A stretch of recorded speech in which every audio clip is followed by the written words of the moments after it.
questions, if there's one thing I like to get across to students is make sure that you're answering what the question is asking. Use I statements. Another big one there. I did this. I chose to do this. I learned about. Make it about yourself, right? This is kind of like your opportunity to boast, right? Because this is ultimately your application, and we want to hear about you. So what exactly is the purpose of the PIQs, right? So one, it completes the application, right? So this is to emphasize how PIQs either stand well on their own by providing new information that can be found elsewhere in the application, right? Because at this point, like we've seen your grades, you've reported your grades to us, we've seen what we need to see on the academic aspect, and now we want to, like Brian mentioned earlier, see what makes you, right? They do act, or they lend themselves well to like supporting what may be said in other parts of your application, right? So maybe in other parts of your extracurricular activities or special programs or academics, right? Or things of that nature. So again, what is the purpose of the PIQ? So self-advocacy, right? So Brian's going to go into a little bit more detail on some of these bubbles, but self-advocacy. So telling us, or showing us, I should say, how you stand out, right? How you stand out, not necessarily in terms of how you're better than everyone else, right? But how you're showing us that I'm boasting about myself here. And then context, right? So context within the application itself, all the things that you've already written, like I kind of already previously stated, it adds context to your application, and giving us just that little bit more. And then it sets students apart, right? These PIQs, it's us getting to know you more than just, like I keep saying, more than just your grades. Okay, so let's go a little more further into what we're kind of looking about. When we talk about self-advocacy, what's kind of the idea? And I know generationally and personally, sometimes it might be hard to talk about yourself, and I totally get that. I'm not a person that likes to brag about myself. I'm very humble. I try to stay out of the spotlight in a lot of ways. But in a lot of ways, you have to treat the PIQs like a newspaper headline. You have to advocate for yourself. You have to kind of find your own voice and focus of what makes you unique. And that's the way to come across in that way. Since the UC's here, we don't interview you. We don't have letters of recommendation. We don't take any of that type of stuff. This is really the opportunity for you to kind of talk about yourself and tell us, basically what makes you kind of stand out and what makes you, a really strong applicant in that way. The way I kind of look at it is that this is our interview. So even though we don't do formal interviews because we get way too many applications, obviously the UCs are very popular where we get 100,000 applications every single year. We can't interview every single student. So I always like to say, treat the PIQs like an interview. Treat it as if me or Caesar was sitting across from you on a Zoom or in person, and we asked you one of the PIQs. How would you answer that back? You're not going to start off with like a formal essay. You're not going to quote and say, well, Abraham Lincoln once said, you don't talk to anyone like that in an interview. So the idea is to come across and just say, jump into it yourself. Talk about yourself like that interview. Treat it like you're talking to us in person, and use that type of language and use that tone of voice with it. We don't care about what Abraham Lincoln said. He's dead and he's not you. We want to know what you say. So that's the idea when we talk about self-advocacy, is that you only have 350 words. So don't waste your time talking about someone else's words. We want to hear your own words on this topic. The other thing to kind of go into is, how do you kind of are set apart from this? What makes you obviously you, and what makes you unique? This is your chance, again, to talk about your story. It's a chance to add depth to something that is already important to you. So it's not necessarily, we'll talk about common mistakes and things, but it's not necessarily highlighting things that we already know outside in the application.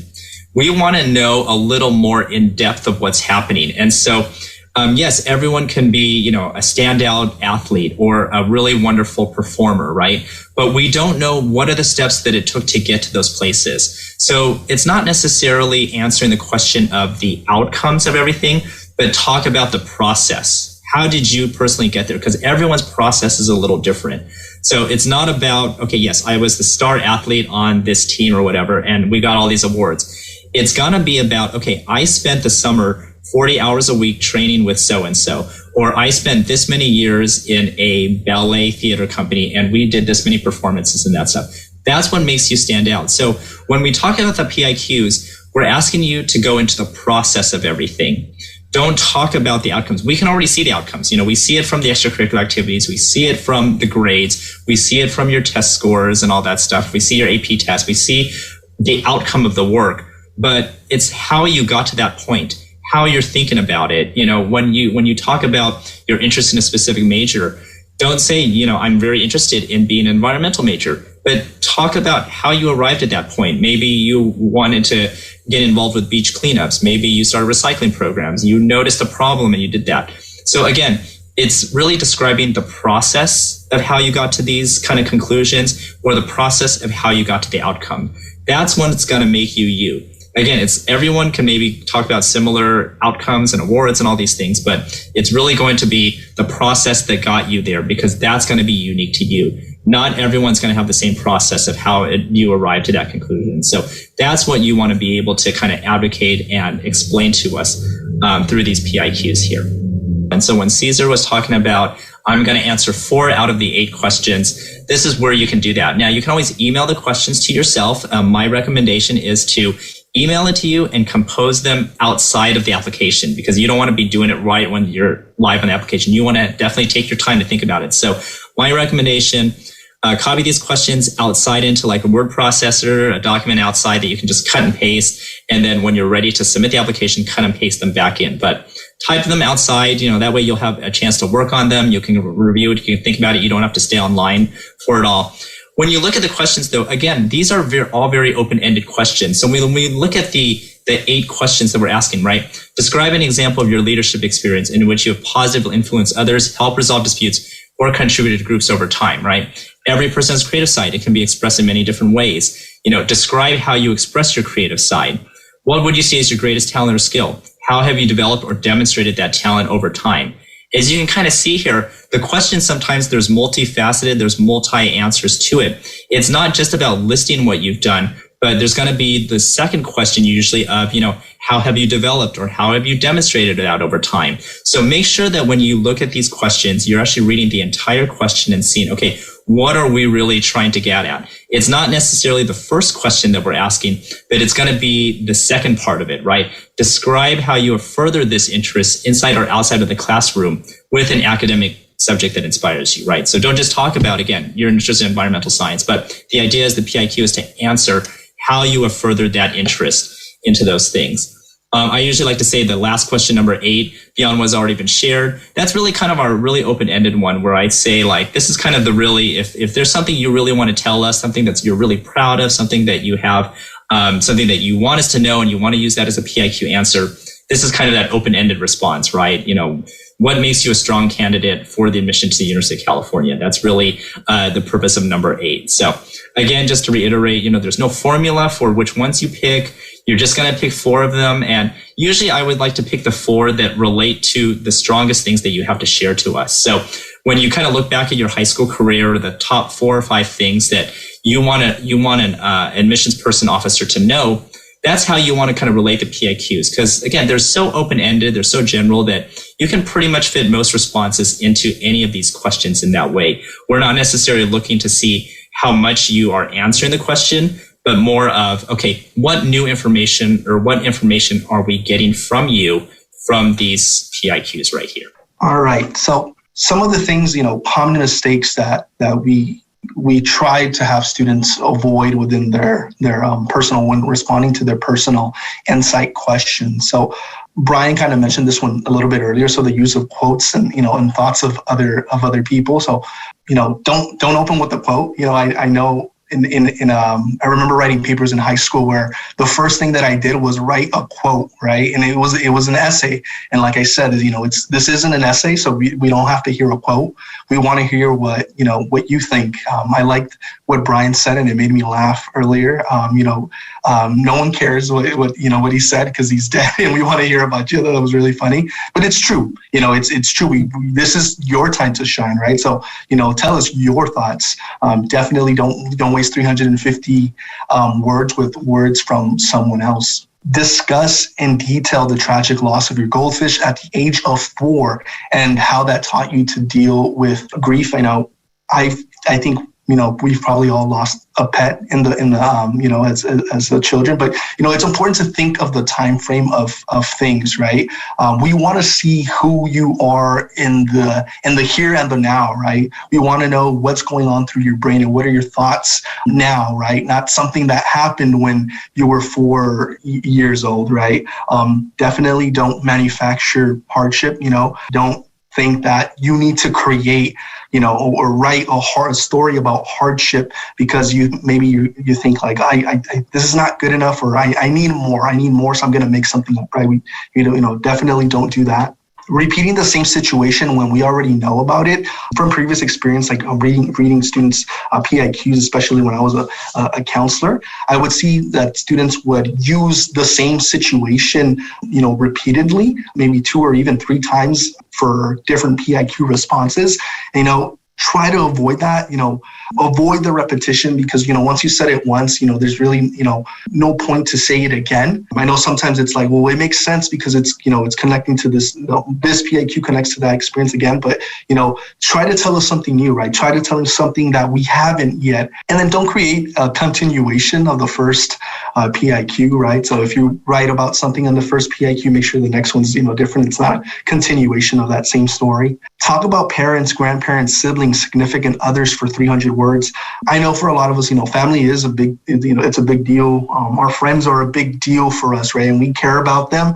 But going back to it, keep in mind that although their stories might be inspiring, we want to hear about you. We want to hear about your story. So don't waste your word count telling us something about someone else's story. So, remember your voice, your story. All right. The next one is really, don't try to be funny or use crude humor. Remember, you are writing to complete strangers who cannot react to you. And so the way that you use this, it kind of tells you a little bit about yourself.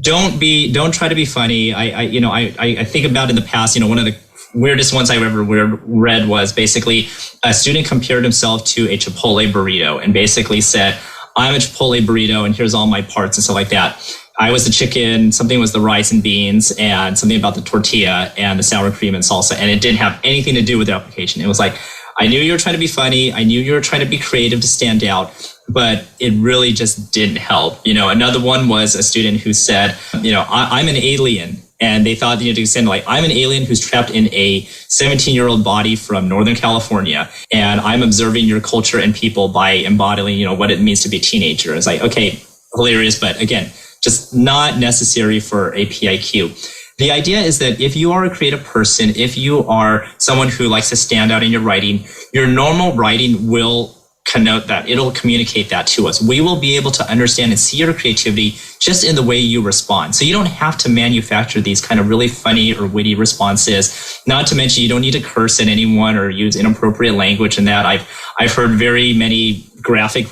novels that almost like a romance novel that I'd rather not see with my own eyes. If you can't show your parents this, I probably wouldn't show this to anyone else. So just again, you don't need to try to be funny in order to stand out. Like, we are already going to be reading the application. I know the first thing that English teachers tell you is that, okay, you got to draw the reader in. You got to, put something funny. You got to do something to keep our attention. Here's a really big, reality. Caesar and I, this is our job. Our job is to read your application. So you already have our attention. This is part of the process of how we're going to review you to see if you're going to be selected. So you don't have to worry about us being bored and like, okay, we're not interested. We're going to pass it on. We are going to read your application. We read it multiple times. It's not just one reader. So definitely know that you don't have to use humor or crude jokes in order to get our attention. we will absolutely read every part of your application. And so that's why just get to the point, answer the questions. Number 6, don't try to impress us by seeing how well your SAT vocabulary is, or try to be, pretending you're like an SAT like teacher.